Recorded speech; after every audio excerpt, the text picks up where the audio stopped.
श्री सीताराम भगवान की जय। प्रश्नोत्तर मणिमाला भाग 22। प्रश्न 5। प्रेम में एक से दो होने पर दोनों समान रहते हैं, फिर दास्य भाव एक स्वामी एक सेवक कैसे होता है? उत्तर।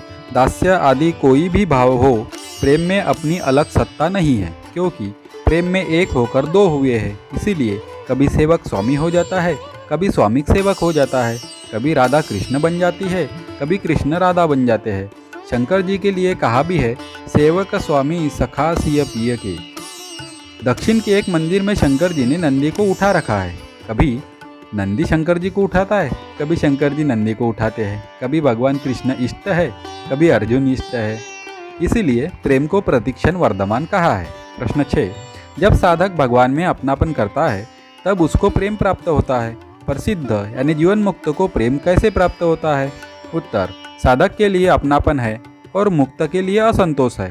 तात्पर्य है कि जब भगवान की कृपा मुक्ति के रस को भी फीका कर देती है, तब उसको मुक्ति से असंतोष हो जाता है कि आप यानी स्वयं तो मिल गया, पर अपना यानी स्वकीय नहीं मिला। मुक्ति से असंतोष होने पर उसको परम प्रेम की प्राप्ति हो जाती है। प्रश्न 7। भगवान मीठे कैसे लगे? उत्तर। भगवान मीठे लगेंगे संसार खारा लगने से। प्रश्न 8। मुक्ति में तो सूक्ष्म अहंकार रहता है, पर प्रेम में वह भी नहीं रहता, इसका क्या कारण है? उत्तर। कारण यह है कि जीव परमात्मा का अंश है, अतः यह परमात्मा से जो जो दूर जाता है त्यों त्यों अहंकार दृढ़ होता जाता है, और जो जो परमात्मा की तरफ जाता है त्यों त्यों अहंकार मिटता जाता है।